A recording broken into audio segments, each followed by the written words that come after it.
शुरू किया जाए बिना समय को नष्ट करते हुए। आपके स्क्रीन पे पहला क्वेश्चन है बेटा। चित्रंजन, पीडीएफ भी चाहिए सर? ठीक है बेटा। करा है आर्थिक चिट्ठा क्या दर्शाता है? What does the financial statement reflect? भाई फाइनेंशियल पहला क्वेश्चन यानी 41 नंबर क्वेश्चन आपके पास जा रहा है बेटा। 41 नंबर। तो भाई फाइनेंशियल स्टेटमेंट है बेटा, तो प्रॉफिट एंड लॉस तो इनकम स्टेटमेंट से नजर आता ही है, कैश फ्लो तो आता ही है बेटा। यहाँ पर मेनली कौन सा बात होगा? फाइनेंशियल पोजीशन आपको जज करता है। आर्थिक चिट्ठा मतलब वित्तीय स्थिति आपको रिप्रेजेंट करती है आर्थिक चिट्ठा बेटा। क्लियर है? नेक्स्ट क्वेश्चन आपकी स्क्रीन पर आ गया 42 नंबर क्वेश्चन। कहता है वित्तीय विवरण का मुख्य उद्देश्य क्या है?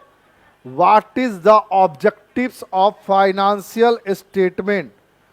What is the objectives of financial statement? कहता है टू प्रोवाइड वित्तीय सूचनाएं और अर्जन क्षमता की जानकारी प्रदान करता है, वित्तीय स्थिति में परिवर्तन की जानकारी, वित्तीय पूर्वानुमान में सहायक, उपरोक्त सभी। भाई वित्तीय विवरण फाइनेंशियल स्टेटमेंट कहता है to provide financial information and earning capacity. दम 100% सही कहता है बेटा, ऑब्जेक्टिव्स है। To provide information on changes in financial position, वित्तीय स्थिति में परिवर्तन की जानकारी देता है, ये भी बेटा 200% सही है बेटा। To adjust in financial forecasting, वित्तीय पूर्वानुमान में सहायक है बेटा, ये भी सही है, यानी इसका ऑप्शन नंबर डी होगा। 42 का ऑप्शन नंबर डी। परिधि प्रिया, परमात्मा ए। बेटा आप लोग क्वेश्चन नंबर लिख के आंसर दोगे ना तो हमें और भी अच्छा लगेगा। Chittaranjan D number. Meenu Singh BST का क्लास। बेटा ये क्लास जो हो रहा है मीनू जी, ये स्टेट का हो रहा है, स्टेट में बीएसटी का बात नहीं है बेटा। ये आपका लाइव क्लास जो चल रहा है ये स्टेट का चल रहा है, स्टेट में बीएसटी नहीं है। बीपीएससी 10+2 में है तो उसका ऑफलाइन और ऑनलाइन दोनों क्लास चल रहा है। ऑफलाइन आपके सैदपुर प्लेटफॉर्म में आपका ऑफलाइन डेली चल रहा है, 2 से 3 डेली चल रहा है।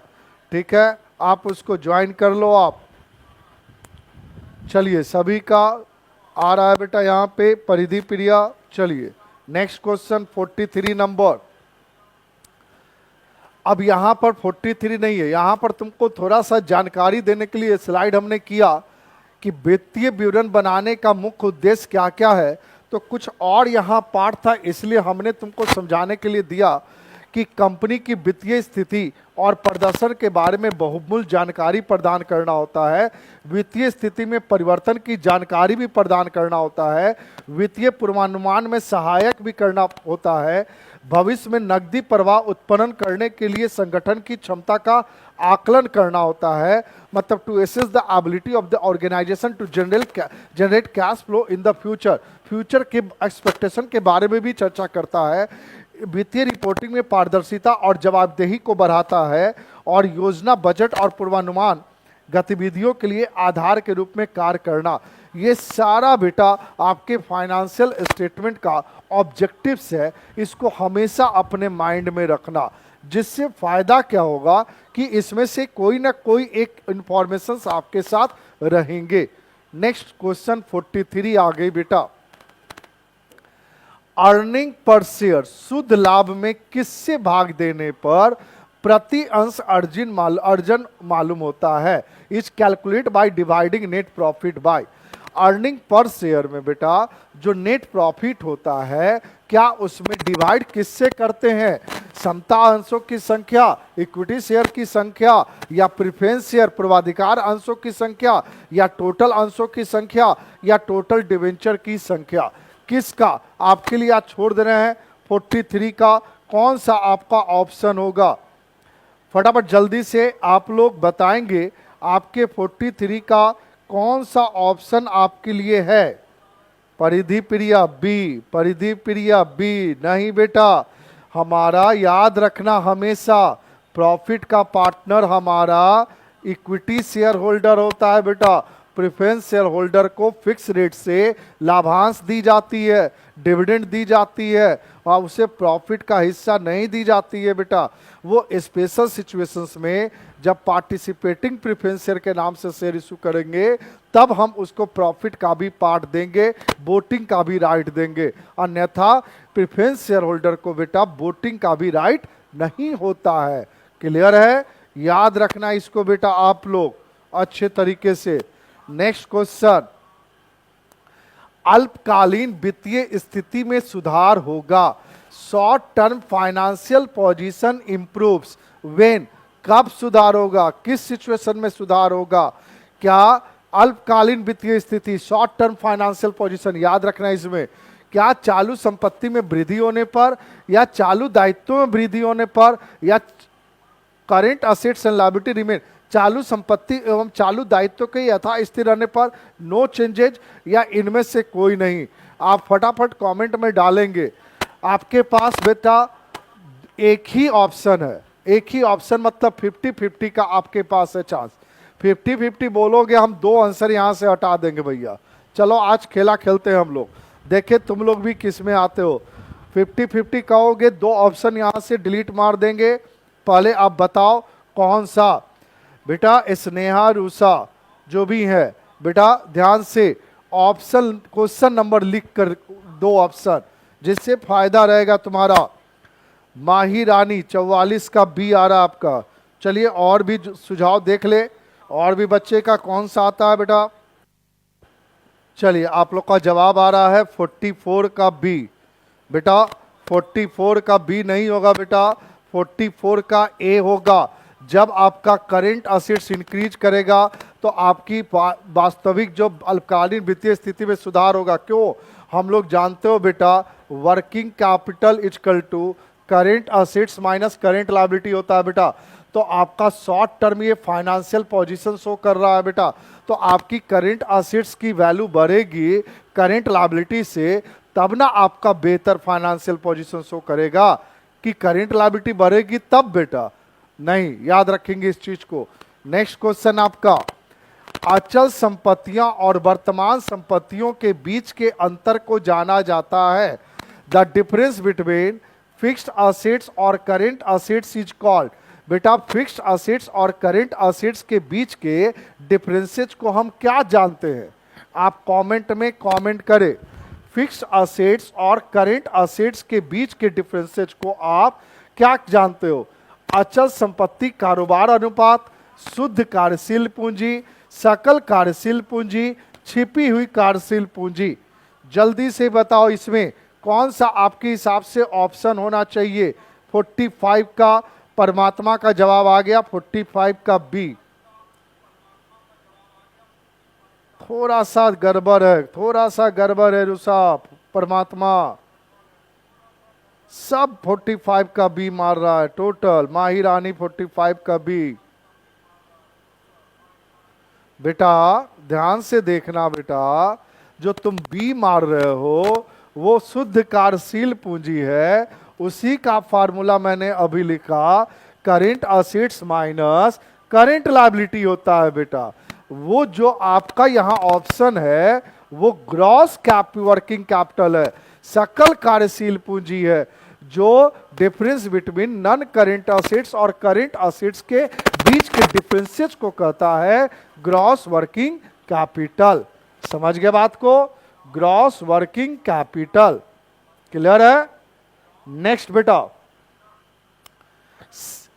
When solving fund flow statement problems, यानी फंड फ्लो स्टेटमेंट पर समस्या को हल करते समय यदि कराधान के लिए प्रावधान, मतलब प्रोविजन फॉर टैक्सेशन, और प्रस्तावित लाभांश प्रपोज डिविडेंड के लिए कोई समायोजन नहीं होता है, तो मतलब कहने का सेंस है कि प्रोविजन फॉर टैक्सेशन और प्रपोज डिविडेंड अगर कैश फ्लो बनाते समय अगर है और किसी भी तरह का कोई बाहरी आपके पास इंफॉर्मेशंस नहीं है, मतलब इनकम टैक्स पेड या डिविडेंड पेड हो, या income tax provide during the year या dividend provide during the year, ऐसा कुछ नहीं है।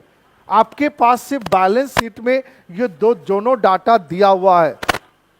ठीक है शुभम सौरभ, वेरी गुड बेटा। तो इसमें क्या होगा, क्या प्रारंभिक शेष और समापन शेष के बीच अंतर लाभ और हानि समायोजन खाते में हस्तांतरित होती है। कह रहा है कि ओपनिंग बैलेंस और क्लोजिंग बैलेंस के बीच के डिफरेंसेज को हम profit and loss appropriation account में एडजस्ट करते हैं। क्या प्रारंभिक शेष और अंतिम शेष के बीच के अंतर को वर्ष के दौरान भुगतान की गई राशि के रूप में माना जाता है। बेटा क्लोजिंग और ओपनिंग के बीच के डिफरेंसेज को क्या हम पेमेंट मानते हैं, डिविडेंड पेड या इनकम टैक्स पेड मानते हैं। प्रारंभिक शेष राशि के बराबर राशि को भुगतान की गई राशि के रूप में माना जाएगा और अंतिम शेष राशि के बराबर राशि को प्रावधान के रूप में माना जाएगा। कह रहा है बेटा कि ओपनिंग बैलेंस को हम एज्यूम कर लेंगे पेमेंट की राशि और क्लोजिंग बैलेंस को एज्यूम कर लेंगे प्रोविजन की राशि। क्या ये माना जाएगा कि उपयुक्त में से कोई भी नहीं? आपके हिसाब से क्या होगा? क्या कह रहा है कि फंड फ्लो स्टेटमेंट पर समस्या को हल करते समय यदि कराधान का प्रावधान और प्रस्तावित लाभांश के लिए कोई समायोजन नहीं होता है तो आप क्या मानोगे? बेटा याद रखना इसका ऑप्शन होगा सी, मतलब इसके ओपनिंग वैल्यू को हम पेड मानेंगे बेटा और क्लोजिंग वैल्यू को सीधा प्रोविजन मानेंगे। हम दोनों का डिफरेंसेस कभी नहीं निकालेंगे। ओपनिंग का को ऑलवेज पेड और क्लोजिंग को ऑलवेज प्रोविजन। अब इनकम टैक्स पेड मानोगे और प्रोविजन मानोगे तो प्रोविजन को प्रॉफिट एंड लॉस एप्रोप्रिएशन या एडजस्टमेंट अकाउंट में ऐड कर देना और ऑपरेटिंग एक्टिविटी के रिजल्ट निकालते समय इनकम टैक्स पेड को डिडक्ट कर देना। क्लियर है? लेकिन हम प्रोविजन फॉर डिविडेंड की बात करें तो provision for dividend during the year को हम एप्रोप्रिएशन में ऐड करेंगे और फाइनेंसिंग एक्टिविटी में लेस करेंगे। याद रखना कैश फ्लो स्टेटमेंट का चीज है, हम जब पढ़ेंगे तो इसके बारे में डिटेल हम करेंगे बेटा हम लोग। नेक्स्ट क्वेश्चन 47, पूर्व दत्त व्ययों की राशि में कमी का परिणाम होता है। पूर्व दत्त मतलब कहता है वैसा खर्च जो हुआ नहीं है पे कर दिए, यानी प्रीपेड एक्सपेंसेज। पूर्व दत्त यानी प्रीपेड एक्सपेंसेज, जो खर्च हुआ नहीं है होने के पहले आपने पे कर दिया, होने के पहले पे कर दिया। लाइक मोबाइल बेटा रिचार्ज होने के मोबाइल जो है बात करने के पहले हम रिचार्ज कराते हैं, पूरा पैसा दे देते हैं। अरे हम लोग को तो आज तक बचपन से सिखाया गया बेटा एक चीज कि महीना में 30 दिन का महीना होता है, लेकिन ये टेलीकॉम सेक्टर वाला हम लोग को सिखाया कि नहीं, महीना 28 दिन का होता है ना। ये टेलीकॉम सेक्टर सिखाया हम लोग को बेटा, समझ गए? खैर छोड़ो। तो क्या कर रहा है, a decrease in the amount of prepaid expenses result in, पूर्वादत्त व्यय की राशि में कमी का परिणाम क्या है? क्या रोकड़ का स्रोत है, सोर्सेस ऑफ कैश, या रोकड़ का प्रयोग है, यूज ऑफ कैश, या नो इफेक्ट, कोई प्रभाव नहीं, या इनमें से कोई भी नहीं। चल हम अपने मन से 50-50 हटा दिया, सी और डी नहीं है। ए और बी में से तुम बताओ तुम्हारा 47 का कौन सा ऑप्शन सही है? रूसा का आ गया, परमात्मा का आ गया, very good, very good Sneha 46 का सी। शुभम सर आप ठीक था, परिधि प्रिया। अभी बताओ 47 का, क्या बात, वेरी गुड 47 का। ये दिल खुश हो गया, बाग सबका आंसर करीब करीब इसका सही आया आप लोग का बेटा। चित्रंजन आप आंसर देना छोड़ दिए हैं बेटा, आंसर दीजिए, आप सो मत जाइए। 48, निम्नलिखित में से कौन सा नकदी प्रवाह नहीं है?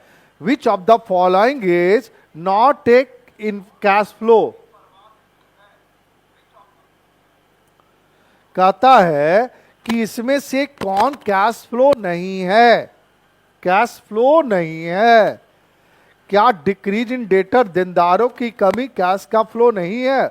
इशू ऑफ शेयर शेयरों का निर्गमन कैश का फ्लो नहीं है? डिक्रीज इन क्रेडिटर लेनदारों में कमी बेटा कैश का फ्लो नहीं है? सेल ऑफ फिक्स एसेट्स अचल संपत्तियों की बिक्री कैश का इनफ्लो नहीं है? भैया बताओ आप कौन सा इसमें से ऑप्शन तुम्हारे लिए सही होगा? 48 का कौन सा ऑप्शन? क्योंकि मेरे हिसाब से तुम लोग को 50-50 की जरूरत नहीं है शायद। परमात्मा का आ रहा है 48 का सी, चलिए ठीक है। रूसा का भी आ रहा है सी, माहिर रानी का 48 का डी। और देख लें और किसी का आना चाहिए, और किसी का आना चाहिए बेटा।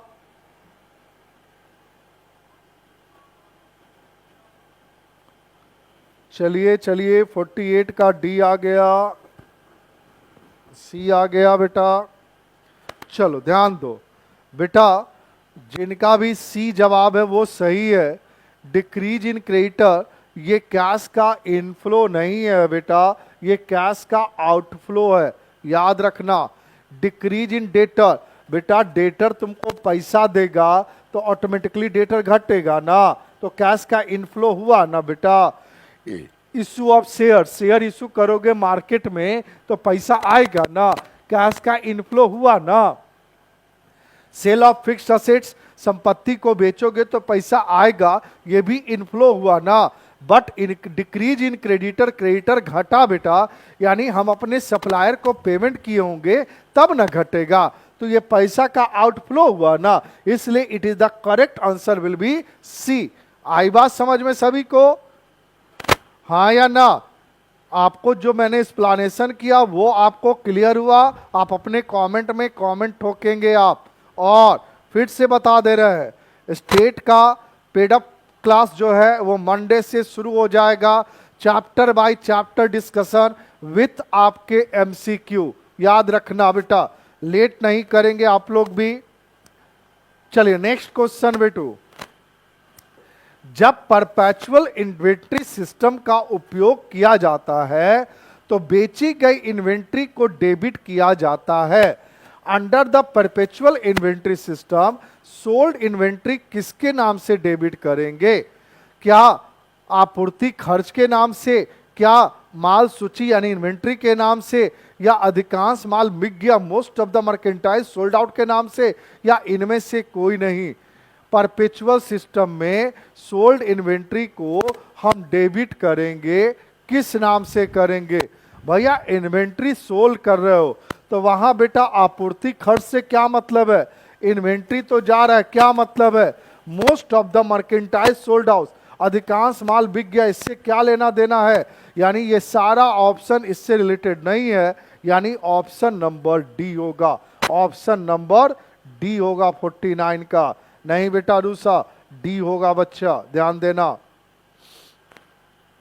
नेक्स्ट क्वेश्चन, किस अवधारणा के अनुसार प्रतिवर्ष एक जैसी लेखांकन पद्धतियों का पालन किया जाना चाहिए? According to which concept the same accounting procedure should be followed every year? हर साल हम कौन सा अकाउंटिंग प्रोसीड्यूर, अकाउंटिंग कॉन्सेप्ट हर साल हम एक ही करते, कौन सा सिद्धांत करता है, किस सिद्धांत के अंतर्गत? बेटा बता चुके हैं, पूर्ण प्रकटीकरण नहीं होता है, कल भी चर्चा हम किया था। पूर्ण प्रकटीकरण मतलब बेटा कि हमारा बिजनेस में जब भी कोई पॉलिसीज चेंज करते हैं तो चेंज करने का रीजंस क्या है, हम बैलेंस शीट के बाहर फुट नोट में लिखकर छोड़ देते हैं, वो कहता है फुल डिस्क्लोजर कॉन्सेप्ट। मेटेरियलिटी कहता है सारता, हम अपने बिजनेस से रिलेटेड वो सारी इंफॉर्मेशंस हम कलेक्ट करके रखते हो, इमटेरियल वाली नहीं, यानी जो बिजनेस से रिलेटेड बातें नहीं है, जो ट्रांजैक्शंस नहीं है, हम उसका कहीं कोई इंफॉर्मेशन कलेक्ट करके नहीं रखते हैं बेटा।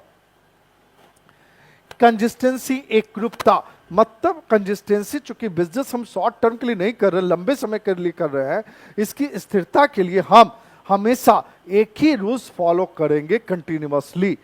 तो जो आपका क्वेश्चन कर रहा है उसके हिसाब से कंसिस्टेंसी होगा। और मैचिंग कॉन्सेप्ट कहता है बेटा कि एक अकाउंटिंग पीरियड में से रिलेटेड जो भी रेवेन्यू और एक्सपेंसेज होंगे, ए पे या पेएबल, रिसीव आइदर रिसीवेबल, हम उसको शो करेंगे। क्लियर है? आप लोग को शायद दम समझ में आया होगा। स्नेहा 50 का सी, वेरी गुड बच्चा। माहिरानी 50 का डी, नहीं बेटा 50 का सी होगा। नेक्स्ट क्वेश्चन, क्रय दैनिक बही परचेज डे बुक के योग को आवधिक रूप से कहां लिखा जाता है? The total of purchase day book is periodically posted to, कहां पोस्टिंग की जाती है? क्या क्रय खाते के डेबिट में, क्या क्रय खाते के क्रेडिट में, या रोकड़ बही में, या इनमें से कोई नहीं? बेटा the total of the purchase day book is periodically posted to. बेटा परचेज डे बुक जो है ये सब्सिडरी बुक का पार्ट है। किसका पार्ट है? सब्सिडरी बुक का, जहां पे हम क्रेडिट ट्रांजैक्शंस का रिकॉर्ड करते हैं। परचेज डे बुक का जो भी बैलेंसेज होगा हम उसको परचेज अकाउंट में ट्रांसफर करेंगे। कहां ट्रांसफर करेंगे? परचेज अकाउंट में ट्रांसफर करेंगे। और परचेज कभी भी क्रेडिट बैलेंस नहीं होता है, वो डेबिट में ही शो करेंगे। इसलिए यहां पे ऑप्शन नंबर ए होगा, debit side of purchase account. It is the correct answer.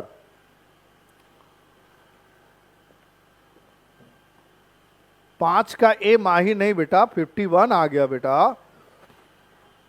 चले नेक्स्ट क्वेश्चन, क्रय वापसी भाई खाता सदैव शेष प्रदर्शित करती है। Purchase return account always show. बेटा जब परचेज डेबिट बैलेंस होगा तो कंफर्म है कि परचेज रिटर्न उसका अपोजिट होगा बेटा। क्रय वापसी खाता तो कौन सा बैलेंस? क्रेडिट बैलेंस होगा। तो देख लो ऑप्शन नंबर कौन सा होगा? बी, डेबिट नहीं होगा, नन ऑफ दिस नहीं होगा। 52 का ऑप्शन नंबर बी। ये बहुत छोटा छोटा क्वेश्चन था इसलिए कर रहे हैं बेटा। चलो एक मैसेज जल्दी से कर दो, क्या हम जो पढ़ा रहे हैं वो आप लोग को कैसा लग रहा है? समझ में आ रहा है कि नहीं समझ रहे हैं भाई? अगर समझ में आ रहा है तो एक प्यारा सा कमेंट तो बनता है, नहीं समझ में आ रहा है तो भी प्यारा सा कमेंट बनता है, क्योंकि हम और आपको समझाने की कोशिश करेंगे। मेरा काम ही है यही बेटा। तो इसलिए एक प्यारा सा कमेंट आप जरूर करेंगे बेटा। समझ में भी आ रहा है, अच्छा भी लग रहा है सर, ऐसे ही पढ़ाए बेटा, हम ऐसे ही पढ़ाएंगे, परेशान मत हो। सिर्फ आप लोग कंटिन्यूटी बना के रखो। जब तक कंटिन्यूटी नहीं रहेगी पढ़ाई में तब तक आप कुछ नहीं कर पाओगे या हम कुछ नहीं कर पाएंगे बेटा। Sneha Sharma crystal clear, thank you बाबू। Paridhi Priya nice class, thank you. Next question पे चलेंगे, हो गया, थैंक यू। तलपट का मिलना बताता है। एग्रीमेंट ऑफ ट्रायल बैलेंस क्या इंडिकेट करता है बेटा? खातों की अंक गणितीय शुद्धता, क्या खाता बही की शुद्धता, या खाता पुस्तकों का उचित रखरखाव, या इनमें से कोई नहीं? बेटा ट्रायल बैलेंस जब हम लोग बनाते हैं लेजर के बैलेंसेज को लेकर, तो ट्रायल बैलेंस क्या होता है? जनरली बोथ साइड इक्वल होता है। अगर इक्वल होता है बेटा तो हम मान लेते हैं कि हमारी जारी मेहनत, जोड़ घटाव गुना भाग, जो भी हमने मेहनत किया फर्स्ट डे से लास्ट डे तक अकाउंट्स को मेंटेन करने में, वो हमारी मेहनत सफल हुई। बट ऐसा नहीं है कि आपका इक्वल हो गया तो सफल हो गया, कभी कभी उसमें एरर होता है। खैर हम उसकी चर्चा यहां पर नहीं करने जा रहे हैं। हम सिंपल चर्चा था यहां पे कि agreement of trial balance indicates, आपके हिसाब से कौन सा ऑप्शन होना चाहिए 53 का? आप जल्दी से आप ऑप्शन देंगे। स्नेहा शर्मा 53 का ए, वेरी गुड बच्चा। और भी कोई? जल्दी से लगे रहिए नीरज सर के साथ अपने channel the platform Naveen Kumar sir के साथ। ऑफलाइन जरूर, ऑनलाइन जरूर ज्वाइन करिए। अब शुभम सौराब ए, चल सबका ए, तो हम काहे पीछे रहेंगे? हम भी ए ही कहेंगे बेटा। ये खाता बही की शुद्धता, proper maintenance of books of account, none of this नहीं होगा बेटा। नेक्स्ट क्वेश्चन, लागत अवधारणा से आशय है। The cost concept imply, cost concept हो गया बेटा किसका? कॉस्ट अकाउंटिंग का। माल को लागत मूल्य पर विक्रय करना है माल को बाजार मूल्य पर विक्रय करना है, माल को लागत मूल्य में लागत के प्रतिशत पर विक्रय यानी प्रॉफिट ऐड करके करना है, या संपत्ति की पुस्तकों में लागत मूल्य पर लेखांकन करना है। Cost concept means what? फटाफट आप अपना ऑप्शन यहां देंगे। Sale of goods at cost, sale of goods at market value, sale of goods at cost plus profit margin, recording of assets at cost price. 54 का कॉस्ट कॉन्सेप्ट क्या कहता है? ये कॉन्सेप्ट का क्वेश्चन है, कॉस्ट अकाउंटिंग का नहीं है बेटा, कॉस्ट कॉन्सेप्ट का क्वेश्चन है। हम बार बार इंडिकेट कर रहे हैं कॉस्ट कॉन्सेप्ट का है। अब ये कॉस्ट कॉन्सेप्ट होता क्या है? थोड़ा सा दिमाग पर जोर डालो, जोर डालो ना ना ना ना, अभी तक कोई नहीं जोर डाल रहा है ना। 54 का आ रहा है बेटा, 54 ऑप्शन लिखो, क्वेश्चन लिख कर लिखो, हमें समझ में नहीं आ रहा है। 54 का कौन सा? 54 का कौन सा? लगे रहो अपने नीरज सर के साथ। स्नेहा शर्मा 54 का ए नहीं बेटा, सी नहीं बेटा। चल यहां 50-50 खेला जाए। चलो 50-50 में दोनों हटा दिया, ए और बी। अब बताओ, अब बताओ सी या डी में कौन सा? बेटा पब्लिक पोल नहीं है यहां पे। शुभम सौराब सराफ 54 का सी, माहिरानी 54 का डी। देखिए 2-3 का और जवाब आ जाए, सी या डी में कौन सा? रूसा का भी डी आ रहा है, वोटिंग डी पर चला गया। और बताओ, देखें सी पर भी वोटिंग है कि नहीं,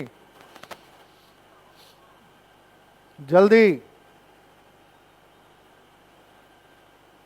लगे रहो अपने नीरज सर के साथ। बेटा बेटा बेटा बेटा बेटा no tension, recording at cost price. बेटा हिस्टोरिकल कॉस्ट कॉन्सेप्ट पढ़े थे, वही ना पूछ रहा है बेटा cost concept. Historical cost concept में क्या बताया गया था? हम असेट्स को मार्केट वैल्यू पर शो करेंगे, प्रॉफिट ऐड करके शो करेंगे। किस वैल्यू पर शो करेंगे? असेट्स है यार, हम बेचने के लिए नहीं लेते हैं, तो ओरिजिनल वैल्यू पर शो करेंगे बेटा। समझ गए? किस पे? ओरिजिनल वैल्यू पे करेंगे। नेक्स्ट, अंतिम खाता का उद्देश्य ज्ञात करना क्या होता है? To objective of final account is to be determine profit loss capital, profit और लॉस एंड फाइनेंशियल पोजीशन। ये शायद सबको जवाब दे सकते हो यार, ये तो दम 11th का बचवा वाला क्वेश्चन है। ये सबको जवाब दे सकते हो, दे दो इसी बात पर, इसी बात पर जवाब दे दो बेटा। ये हुई ना बात, ये हुई ना बात, ये हुई ना बात। डी, प्रॉफिट और लॉस एंड फाइनेंशियल पोजीशन, लाभ या हानि और वित्तीय स्थिति भी आइडेंटिफिकेशन करती है ये बेटा। नेक्स्ट क्वेश्चन, बिहार स्टेट 2025 का 56वां क्वेश्चन आपके सामने है डिस्कशन में। गैर व्यापारिक संगठनों का आजीवन सदस्यता शुल्क क्या होता है? Life membership fee of a non trading organisations को हम क्या मानते हैं? पूंजीगत प्राप्ति, कैपिटल रिसिप्ट, रेवेन्यू रिसिप्ट, आयगत प्राप्ति, पूंजीगत आयगत, दोनों या इनमें से कोई नहीं? आप फटाफट जल्दी से कमेंट करेंगे बेटा, ये भी आप बता पाएंगे। 56 का देखिए पहले ही आंसर आ गया, स्नेहा का ए, शुभम का बी। बेटा लाइफ मेंबरशिप फी है, लाइफ मेंबरशिप फी, जीवन सदस्यता शुल्क, जिंदगी में एक ही बार, बार बार नहीं। तो एक बार होगा तो कौन सा होगा? कैपिटल रिसिप्ट होगा। रेवेन्यू रिसिप्ट कहता है जो रेकरिंग नेचर का होगा, जो बार बार होगा। समझ गए? लाइक लाइफ मेंबरशिप के जगह पे होता सब्सक्रिप्शन, चंदा, तब आता बेटा आयगत प्राप्ति में आता। किस में आता? आयगत प्राप्ति में बेटा। नेक्स्ट क्वेश्चन, एकहरी लेखा प्रणाली का आशय क्या है? सिंगल एंट्री सिस्टम मीन्स प्रत्येक व्यवहार की केवल एक प्रविष्टि, ओनली वन एंट्री फॉर इस ट्रांजेक्शन। प्रत्येक व्यवहार के अच्छा है हिंदी इंग्लिश के चक्कर में लेन देन बेटा, प्रत्येक लेन देन की केवल एक ही एंट्री की जाएगी, इनकम्प्लीट डबल एंट्री और पूर्ण द्वीप प्रविष्टि, both entries only in cash book, दोनों प्रविष्टियां केवल कैश खाते में, केवल रोकड़ बही में, रोकड़ खाता में, या नन ऑफ दिज। बताओ, ये आसान सा क्वेश्चन है। 57 का ए, ओनली वन एंट्री फॉर इस ट्रांजेक्शंस। 57 का ए, चल भाई हम भी बेटा ए ही मारेंगे, ओनली वन एंट्री फॉर इस ट्रांजेक्शंस। ऐसा होगा बेटा, ऐसा होगा कि इनकम्प्लीट अपूर्ण द्वीप प्रविष्टि होगा। सिंगल एंट्री सिस्टम में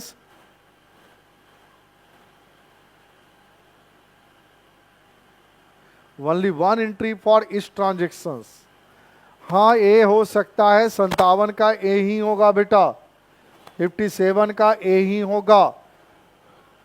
58 नंबर क्वेश्चन, किराया क्रय मूल्य हायर परचेज प्राइस हमेशा वस्तु के रोकल मूल्य से अधिक होता है, क्योंकि इसमें क्या शामिल होता है भाई? हायर परचेज सिस्टम में या इंस्टॉलमेंट पेमेंट सिस्टम में अगर 10 रुपये का सामान खरीदो, इस सिस्टम में कन्फर्म है कि 10 रुपये से ज़्यादा पेमेंट करना पड़ेगा।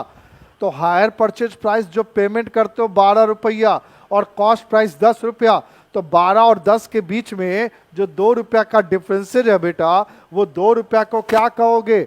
अतिरिक्त माल कहोगे। पारिवारिक संबंध के नाम पर दे दिए कि इंटरेस्ट चार्ज हुआ, किराया शुल्क, या इनमें से कोई नहीं। बेटा ये ग्रेजुएशन फर्स्ट ईयर का है। 58 का कौन सा आंसर आ गया? वाह वाह वाह, शुभम, स्नेहा, रूसा, वेरी गुड। 58 का सी होगा बेटा, इंटरेस्ट चार्ज, किराया शुल्क होगा बेटा। नेक्स्ट क्वेश्चन, किस्त भुगतान प्रणाली के अंतर्गत ब्याज उचंत खाता का शेष क्रेता की पुस्तकों में कहां दिखाया जाता है?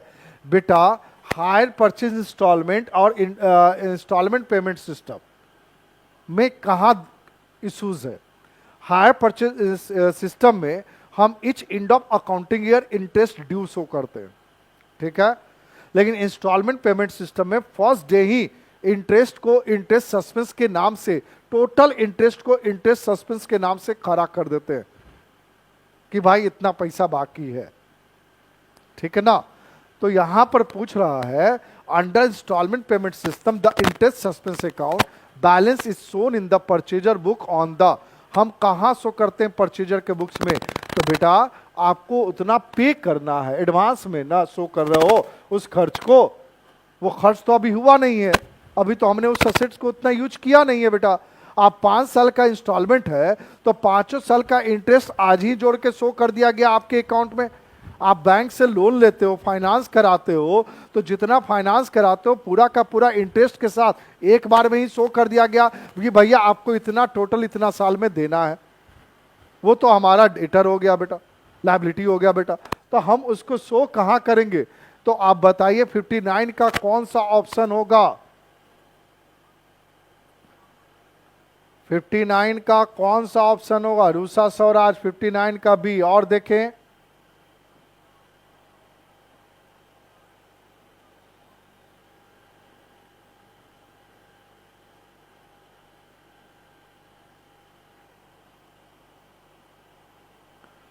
बेटा 59 का बी नहीं होगा बेटा, ध्यान से देखो अच्छे से।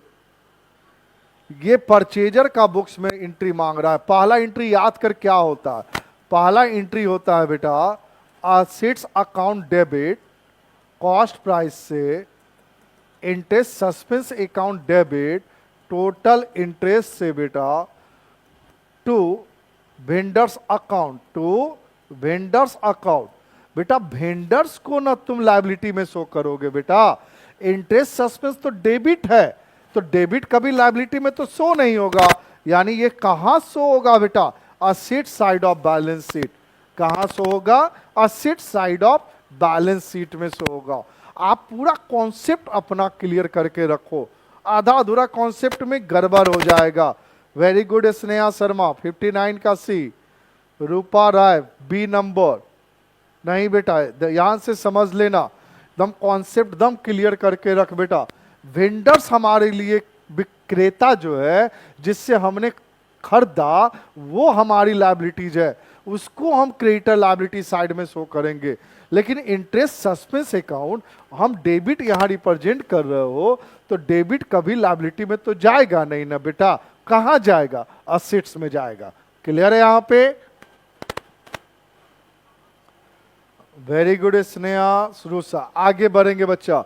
ये समझ में आ गया क्वेश्चन कि नहीं आया? एक पॉइंट अगर समझ में आया तो एक आपका कमेंट बनता है भाई, कमेंट आप जरूर करो। चलो नेक्स्ट क्वेश्चन। साझेदारी फर्म के समापन के समय कृत्रिम संपत्तियों को कहां हस्तांतरित किया जाता है? On the dissolution of a partnership firm fictitious assets are transferred to. जब फर्म कोई डिजॉल्व होता है तो फिक्सियस असेट्स को हम कहां ट्रांसफर करते हैं? क्या पार्टनर्स कैपिटल में, क्या रियलाइजेशन में, क्या कैश अकाउंट में, कि पार्टनर ड्राइंग्स में? फटाफट कमेंट बॉक्स में लिखेंगे बेटा। फिक्सियस असेट्स यानी कैपिटल लॉस। जरा देखिए आपका 60 का ए आ रहा है। वेरी गुड स्नेहा का पहला जवाब। रूसा का भी ए ही आ रहा है भाई, सब का ए आ रहा है। तो हम क्या करें? हमने तो पहले ही बोल दिया बेटा, फिक्सियस असेट्स मतलब कैपिटल लॉस। जो लॉस है वो पार्टनर बियर करेगा, तो कन्फर्म है कि पार्टनर कैपिटल में जाएगा। रियलाइजेशन में आउटसाइडर असेट्स और आउटसाइडर लायबिलिटी, सॉरी, रियलाइजेशन में टोटल असेट्स कैश और बैंक को छोड़कर और आउटसाइडर लायबिलिटी को ट्रांसफर करते हैं। कैश अकाउंट में जो कैश से रिलेटेड बातें होती है उसको शो करते हैं। पार्टनर ड्राइंग्स अकाउंट पार्टनर के कैपिटल में शो करेंगे, इसको यहां से कोई मतलब नहीं है बेटा। यानी option number A. 61 number question. यदि साझेदारों की पूंजी अस्थिर हो और एक साझेदार दिवालिया हो, तो उसकी हानि का वहन शोध सक्षम साझेदार द्वारा किस अनुपात में किया जाता है? If partner capital R fluctuating and one partner is insolvent, the deficiency is born bye solvent partner. It fluctuating का मतलब होता है बेटा कि पार्टनर कैपिटल से रिलेटेड जितने भी तरह के एडजस्टमेंट होते हैं वो हम करंट अकाउंट में शो करते हैं। कैपिटल में सिर्फ कैपिटल वाले बात को लिखते हैं, सिर्फ कैपिटल और एडिशनल कैपिटल अगर लगाते हैं तो लिखते हैं। क्वेश्चन समझना ये है, ठीक है। 61 का आंसर मेरे पास आना शुरू हो गया, 61 का ए आना शुरू हो गया। देखिए क्या है भैया, ओरिजिनल कैपिटल रेशियो दी गई पूंजी अनुपात में, एडजस्टेड कैपिटल रेशियो समायोजित पूंजी अनुपात में, या प्रॉफिट एंड लॉस रेशियो, या उपरोक्त सभी। भाई हमें तो नहीं पता, आप बताओ कौन सा रेशियो में हम बांटेंगे इंसॉल्वेंसी के केस में बेटा? 61 का सी तो कभी नहीं होगा बेटा। ए और बी पर फोकस करो। ये दोनों ऑप्शन हम काट दिए, 50-50 में कट गया। अब देखो, अब पोल मांगो। अब 61 का ए पर आ रहा है स्नेहा 61 का ए, रूपा 61 का ए, रूसा 61 का ए, माही 61 का ए। चलो हमारे हिसाब से भी ओरिजिनल कैपिटल रेशियो होगा बेटा, क्योंकि एडजस्टेड कैपिटल रेशियो होगा जब हम पार्टनरशिप बिजनेस को सेल कर देते हैं। तो सेल करते हैं कंपनी में, तो कंपनी के द्वारा जो पेमेंट की जाती है उस अमाउंट को पार्टनर अपने एडजस्टेड कैपिटल रेशियो में बांटता है।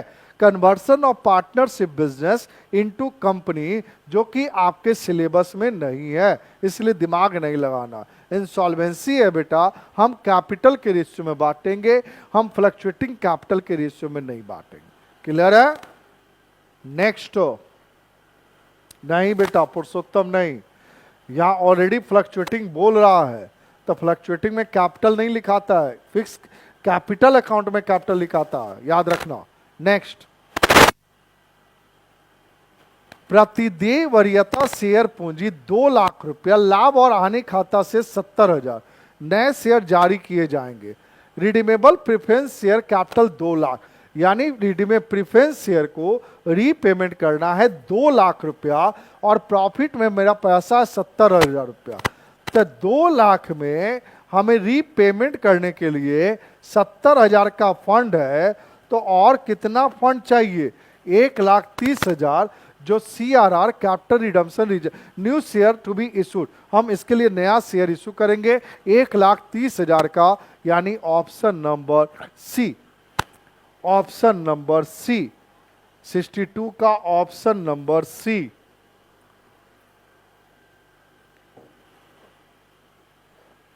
सिक्सटी टू का ऑप्शन नंबर सी।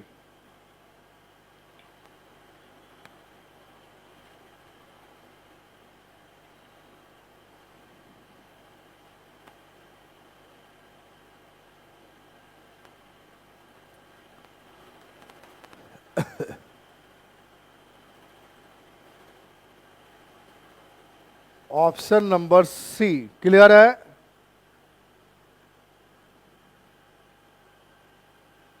ये क्या लिख रही है रूसा? तो बस 6,21,30,000 क्या लिख रही हो? 63 रॉयल्टी का है। जब पट्टेदार भुगतान प्राप्त करता है तो वह किसे क्रेडिट करता है? When the leasee receives the payment, to whom does he credit? किसको क्रेडिट करेगा? क्या पट्टाधारी खाते को, क्या रॉयल्टी रिसीव्ड अधिकार शुल्क प्राप्त खाता को, लघुकार राशि शॉर्ट वर्किंग अकाउंट को, या इनमें से कोई नहीं? When the leasee receives the payment, to whom does he credit? लीजी अपने बुक्स, लेजर अपने बुक्स में किसको क्रेडिट करेगा? फटाफट जल्दी से आप कमेंट में कमेंट करेंगे। 63 का कौन सा ऑप्शन? आनंद जी का पहला ऑप्शन आ गया ए नंबर। देखिए बाकी का कौन सा ऑप्शन आ रहा है आपका,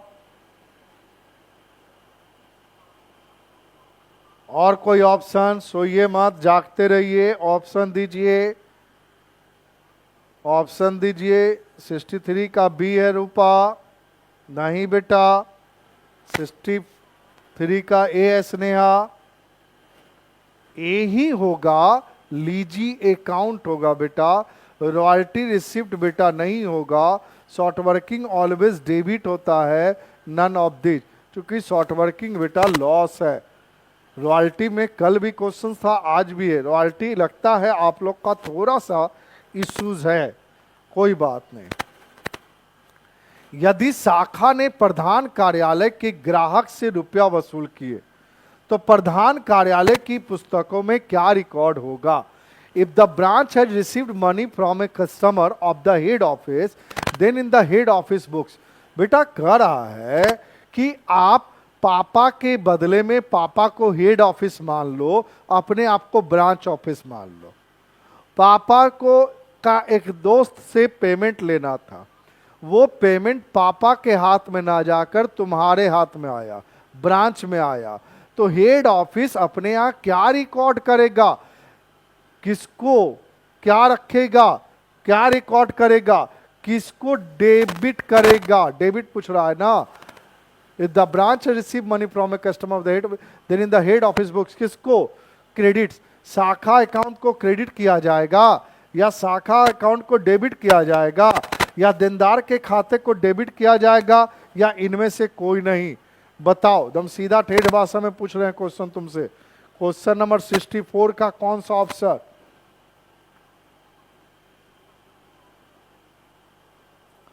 सिक्सटी फोर।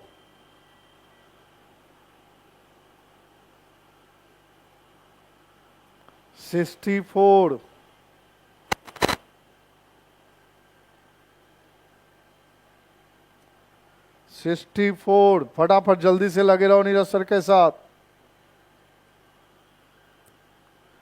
सो गया आप लोग, जागते रहो जागते रहो जागते रहो। इतना लेट आपका ऑप्शन आएगा?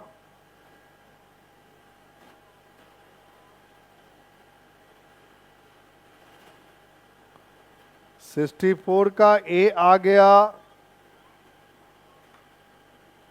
Very good.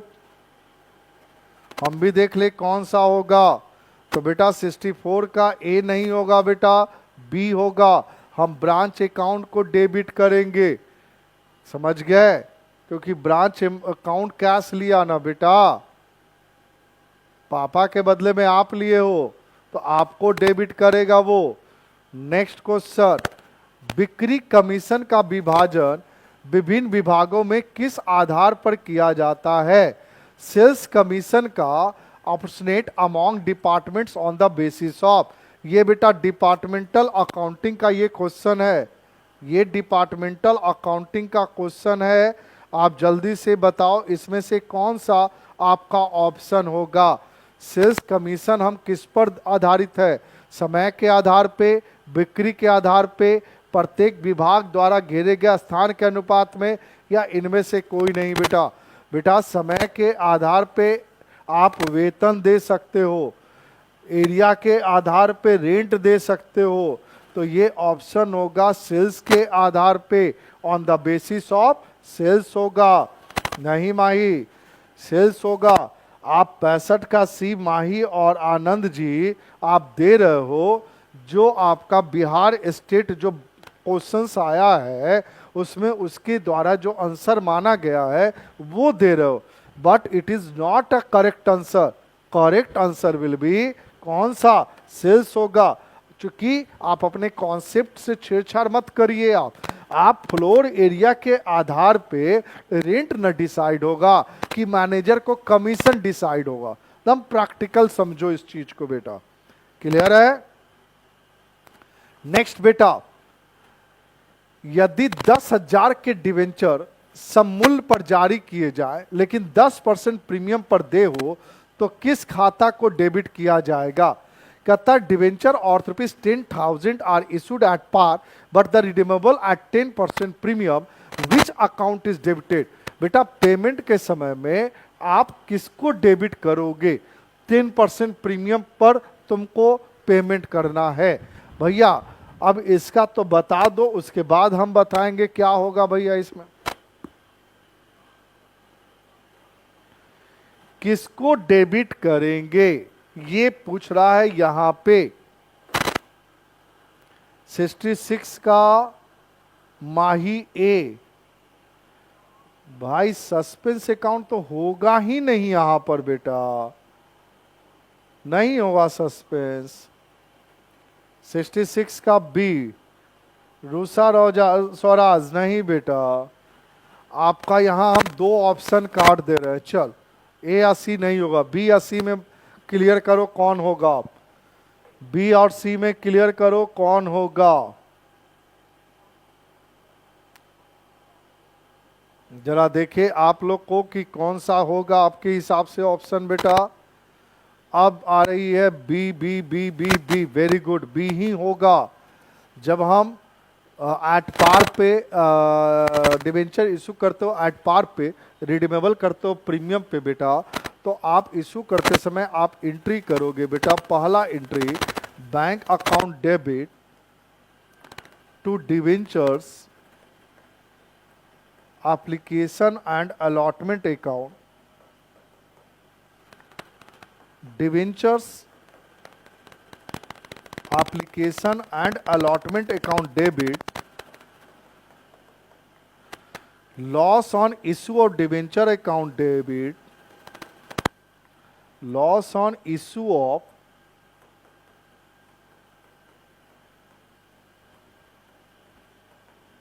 debenture account debit to debenture account to PRD account, premium और रिडम्पशन ऑफ डिवेंचर्स अकाउंट। ठीक है, आप यहाँ पर डिवेंचर भी सीधा लिख के निकल जा सकते हो, कोई इश्यूज नहीं है।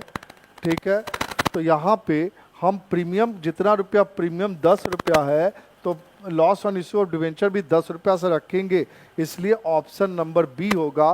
प्रीमियम और रिडम्पशन ऑफ डिवेंचर्स बेटा हम क्रेडिट में लिखते हैं। कहाँ लिखते हैं? क्रेडिट में लिखते हैं। आई बात समझ में बेटा आप लोग को? नेक्स्ट क्वेश्चन चलेंगे 67 number. CRR capital redemption reserve किस उद्देश्य से बनाया गया है? CRR is created for the purpose of पूंजी बरकरार रखने के लिए, पूंजी को स्थिर रखने के लिए, कंपनी के लेनदारों की रक्षा के लिए, ए और बी दोनों के लिए, या इनमें से कोई नहीं।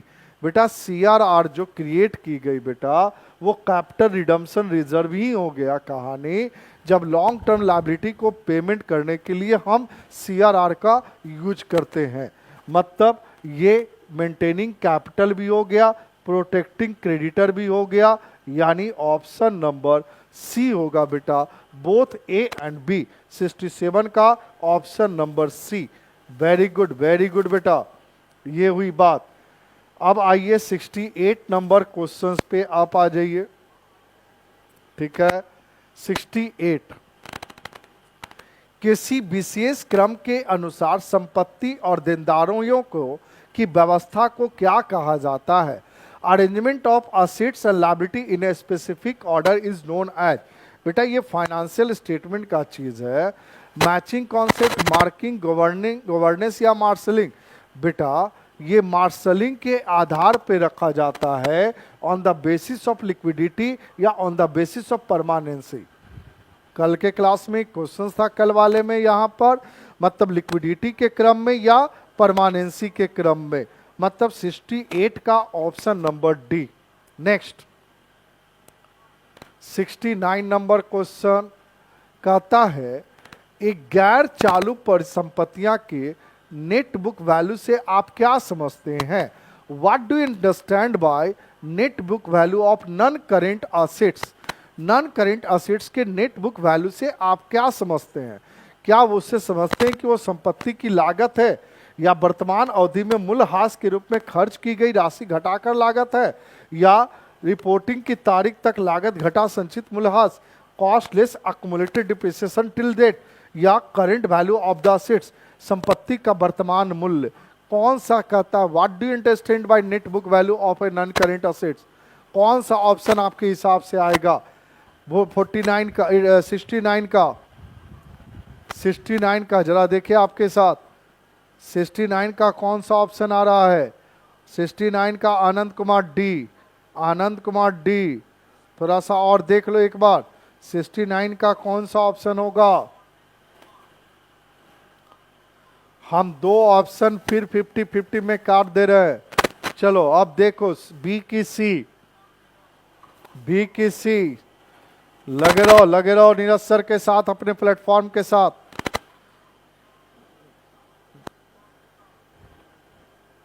फटाफट जल्दी से क्वेश्चंस का जवाब दो और टीचर बनने का सपना को साकार करो, शिक्षक बनने के सपने को साकार करो।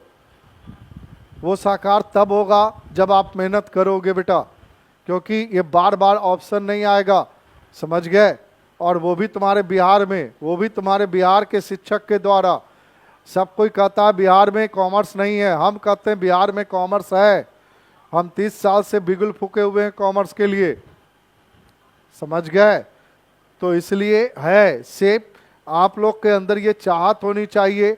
आप अपने जूनियर्स को यही शिक्षा दीजिए कि भाई सिर्फ डिग्री लेने से काम नहीं चलेगा, डिग्री के साथ नॉलेज भी चाहिए।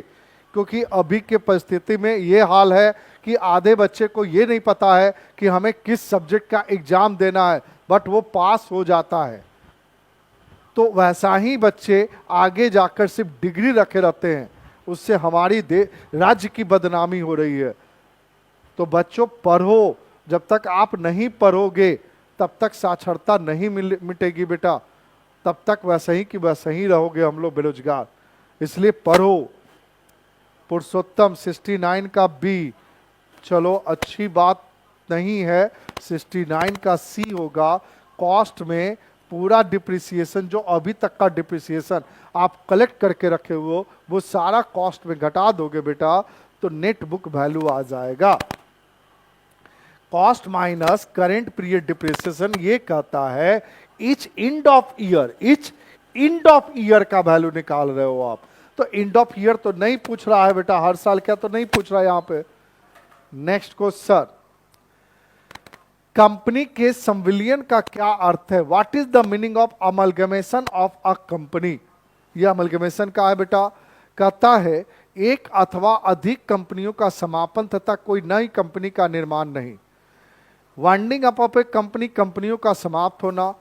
सेल ऑफ बिजनेस, व्यवसाय का विक्रय करना। परचेज ऑफ बिजनेस, व्यवसाय का क्रय करना। क्या होता है? What is the meaning of amalgamation of A company?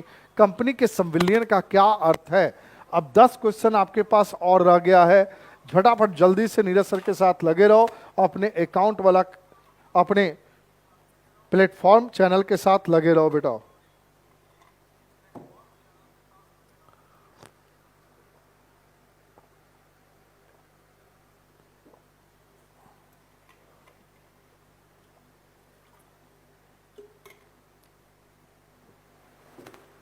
लगे रहो। 70 का B winding up of company, वो तो लिक्विडेशन होता है यार। ये तो वाइंडिंग अप ए कंपनी तो लिक्विडेशन का भाषा, लिक्विडेशन ऑफ ए कंपनी है, वो यहां नहीं आ जाएगा बेटा, अमलगमेशन है, नहीं होगा 70 का बी बेटा। 70 का ए आनंद का सही है, 70 का ए ही होगा। Winding up of one or more company without forming a new one. कल बताए थे कि अमलगमेशन हम वैसे कंपनी का जो कंपनी कंटिन्यूअसली लॉस में जा रही है वैसे का होता है, याद रखना। संविलियन के समय विक्रेता कंपनी प्रारंभिक व्यय को किसमें स्थानांतरित करती है? At the time of amalgamation vendor company transfer preliminary expenses to. Preliminary expenses को कहां रखेगा? क्या वसूली खाता में, क्रेता कंपनी के खाता में, अंशधारी के खाता में, उपरोक्त में कोई नहीं। कौन सा आपके हिसाब से 71 का कौन सा आपके हिसाब से ऑप्शन होगा? At the time of amalgamation vendor company transfer preliminary expenses to. 71 का ए आ रहा है, रियलाइजेशन अकाउंट। और भी बोलेंगे, चुप नहीं रहेंगे, बोलेंगे। कहां गया सब? स्नेहा, परिधि, रूसा, रूपा, आनंद, पुरुषोत्तम, आनंद का तो जवाब आ गया। रूसा, लगे रहो नीरज सर के साथ, अपने प्लेटफॉर्म चैनल के साथ। 71 का ए रूसा का भी जवाब आ रहा और मेरा भी जवाब एक पे साथ जाता है। रियलाइजेशन अकाउंट में ही रखेंगे प्रिलिमिनरी एक्सपेंसेस को। अगर कोई कैपिटल लॉसेस रहता तो परचेजर कंपनी के अकाउंट में ट्रांसफर करते, सॉरी शेयर होल्डर में ट्रांसफर करते बेटा, ठीक है। नेक्स्ट, अंशों के उपविभाजन की स्थिति में अंशों की संख्या में क्या? In case of sub division of shares the number of shares क्या होगा? वृद्धि होगा, कमी होगा, कोई अंतर नहीं होगा, उपरोक्त में कोई नहीं। बताओ यहां पे कौन सा ऑप्शन आपके पास होगा 72 का? पूछ रहा है अंशों के उपविभाजन की स्थिति। हम लोग जानते हो कंपनी बिजनेस में कि उसके कैपिटल जो ऑथराइजेशंस होते हैं बेटा, ऑथराइज कैपिटल जिसको बोलते हो, मान लो ऑथराइज कैपिटल है 1 लाख रुपया, ठीक है, और हमने स्टार्टिंग में 10 रुपया वाला शेयर रखा, तो हमारे पास नंबर ऑफ शेयर 100 रुपया वाला मान लो शेयर रखा बेटा, तो हमारे पास नंबर ऑफ शेयर कितना हो गया? 1000 शेयर ना, मैक्सिमम 1000 शेयर से तो ज्यादा नहीं होगा। अब हमने किया क्या बेटा कि हम ऑथराइज शेयर को तो बढ़ा नहीं सकते हम लोग, तो हमने किया क्या कि जो फेस वैल्यू है शेयर का उसका रिड्यूस कर दिया। तो वो मान लो हमने रिड्यूस करके कर लिया 20, तो हमारा नंबर ऑफ ऑथराइज कितना था? ऑथराइज कैपिटल 1 लाख था, तो 1 लाख था, तो तो बेटा तो यहां कितना हो गया अब 5,000 शेयर, 20-25-100, 5,000 शेयर हो गया ना बेटा। कितना नंबर ऑफ शेयर का डिवाइड हो गया बेटा, 5,000 शेयर हो गया। यही कहता है बेटा, तो इससे शेयर में वृद्धि हुआ ना कि शेयर घटा, नहीं, शेयर में वृद्धि होगा, यानी ऑप्शन नंबर ए, 72 का option number A. Sneha Sharma very good, Usha very good, परिधि सबका 72 का ए। बट ए क्यों हुआ इसकी जानकारी अच्छे से समझना। नेक्स्ट क्वेश्चन, बैंक की चुकता पूंजी उसकी प्रार्थित पूंजी के कितने प्रतिशत से कम नहीं होनी चाहिए। Paid up capital of a banking company should not be less than what percentage of its authorise capital, वो कितना परसेंट से होना चाहिए बेटा। तो बेटा ये याद कर लेना, बैंकिंग एक्ट के तहत ये 50% फिक्स है बेटा। कितना परसेंट, 50% बैंकिंग कंपनी में फिक्स है। जनरल कंपनी बेटा 25%, जनरल कंपनी 25% है, ये नियम है बेटा। नेक्स्ट, मूल्यांकन चिट्ठा के बाएं भाग में क्या दिखाया जाता है। Valuation, left side of valuation balance sheet show, balance sheet के लेफ्ट साइड में क्या दिखाया जाता है। क्या सरप्लस, डिफिशियंसी, असेट्स की लायबिलिटी। 74 का कौन सा। अब मात्र 6 क्वेश्चन आपका बच रहा है, पूरे एनर्जी के साथ लगे रहो। फिर कल मिलेंगे आपको इसी समय 9 बजे, 9 बजे फिर मिलेंगे, अभी छोड़ेंगे नहीं आप लोग को। रूपा राय डी, डी कैसे होगा रूपा, बैलेंस शीट में 2 पक्ष होता है, एक लायबिलिटी और एक असेट्स। अब तुम खुद सोच लो कि राइट हैंड साइड कौन है और लेफ्ट हैंड साइड कौन है, खुद सोचो क्या लिखाएगा। सोनी राय हिंदी की क्लास कब से होगी सर प्लीज। ये बेटा आप अपने प्लेटफॉर्म वाले जो ऑफिशियल नंबर है आप उस पर कंसल्ट कर लीजिए, कौन सा ऑप्शन होगा। तो left hand side, right hand side, left hand side कौन सा, असेट्स होगा ना बेटा कि लायबिलिटी होगा, असेट्स होगा रूसा। नेक्स्ट,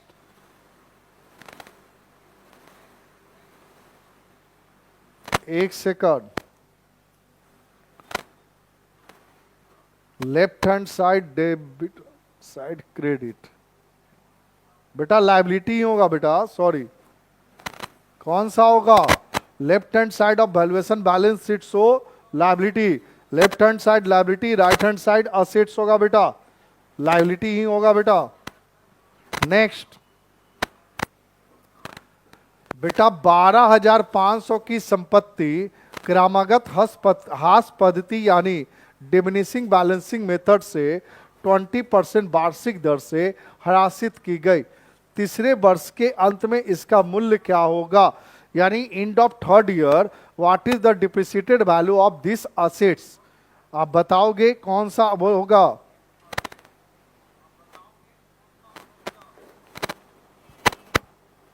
कैलकुलेट करो आप लोग, 12,500, फर्स्ट ईयर डिप्रिसिएशन 20%, 2,500, 10,000 हो गया, फिर सेकंड ईयर 20%, 2,000, 8,000 हो गया बेटा, थर्ड ईयर 20%, 1,600, तो थर्ड ईयर के एंड में कितना हो गया 6,400 एंड ऑफ थर्ड ईयर, यानी option number C, option number C ये कैलकुलेशंस का सही है।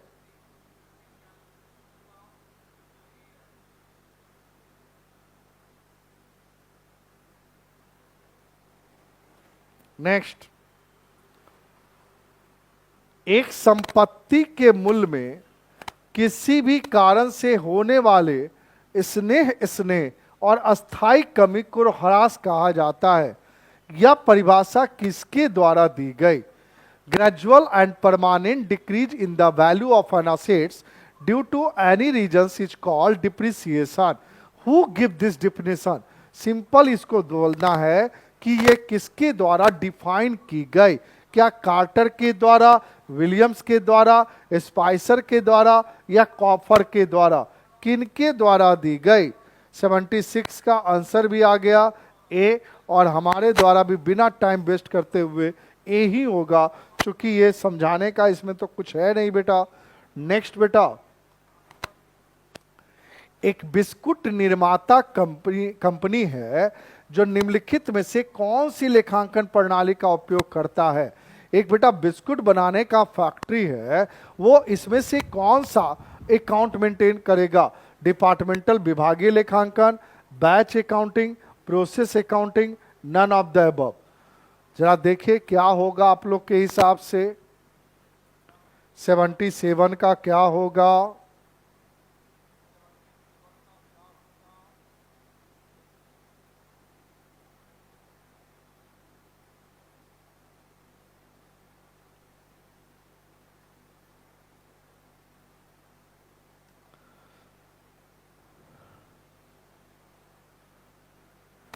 सेवेंटी सेवन का बी माही रानी ए होगा। अच्छा चेंज कर रहे हैं। 77 का सी, 77 का बी, बहुत सारा आंसर आ रहा है यहाँ पे। बेटा बेटा ये डिपार्टमेंटल का तो चीज ही नहीं है बेटा, मैन्युफैक्चरिंग है तो डिपार्टमेंटल तो होगा नहीं बेटा। ये समूह का भी नहीं है बेटा, समूह के द्वारा तो होगा नहीं। ये प्रोसेस कॉस्टिंग का है बेटा। बिस्कुट बनाने में एक से अधिक प्रोसेस में जाकर बिस्कुट बनती है, इसलिए ये प्रोसेस कॉस्टिंग का चीज है। ये बेटा बैच अकाउंटिंग का चीज नहीं है, याद रखना। प्रोसेस मतलब एक से अधिक प्रोसेस में जा कोई भी करते हो आप। प्रबंधकीय लेखा विधि का संबंध मुख्यतः भविष्य से है, जबकि लागत लेखा विधि का मुख्यतः संबंध होता है किससे? Management accounting mainly relates to the future, while cost accounting mainly relate to भूतकालीन घटनाओं से, पास्ट इवेंट से, वर्तमान की घटनाओं से, प्रेजेंट, नाइदर नॉर, दोनों में से कुछ नहीं, ए और B, both A and B, दोनों से। भाई कौन सा होगा भाई 78 का? आई एम कंफ्यूज, बट ऐसा नहीं है, बताओ आप। 78 का सी, ऐसा कैसे होगा? सी कैसे होगा यार? 78 का ना पास्ट है ना प्रेजेंट इवेंट, ऐसा होगा ही नहीं।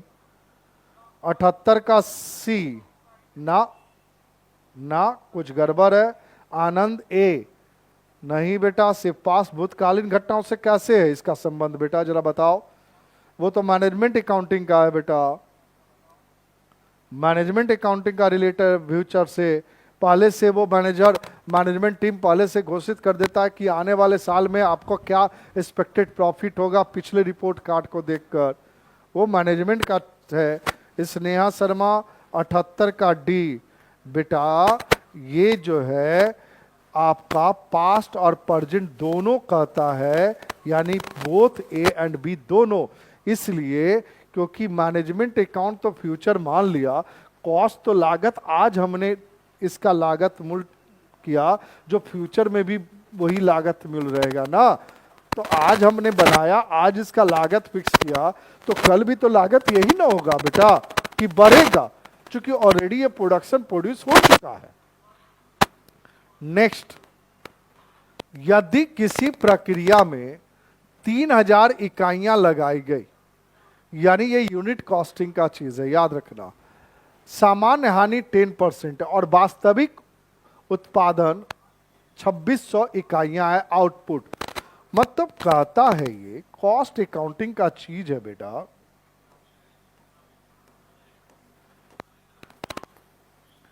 ये यूनिट्स रख लो एक कॉलम, और एक कॉलम अमाउंट रख लो, ठीक है। कहता है कि तुमने 3000 यूनिट प्रोड्यूस किया। कितना यूनिट प्रोड्यूस किया? 3000 यूनिट प्रोड्यूस किया।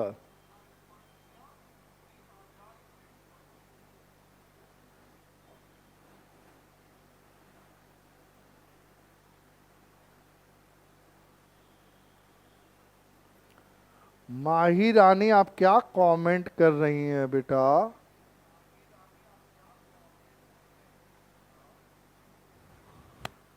चलो ध्यान दीजिएगा, यूनिट 3000 है, 10% नॉर्मल लॉस हो गया, तो यानी 3000 का 10% 300 नॉर्मल लॉस हो गया, हमारा 2600 बेटा पूरा प्रोडक्शन हुआ। तो बेटा 3000 है, 26 और 3 29 बेटा, तो जो 100 यूनिट का जो डिफरेंसेज हुआ हम उसको नाम देंगे बेटा एबनॉर्मल लॉस। क्या नाम देंगे? Abnormal loss. तो बेटा यहां पर 100 यूनिट्स आर एबनॉर्मल लॉस, यानी ऑप्शन नंबर ए होगा, ऑप्शन नंबर ए होगा। चलिए 79 का ऑप्शन नंबर ए होगा, बी नहीं होगा।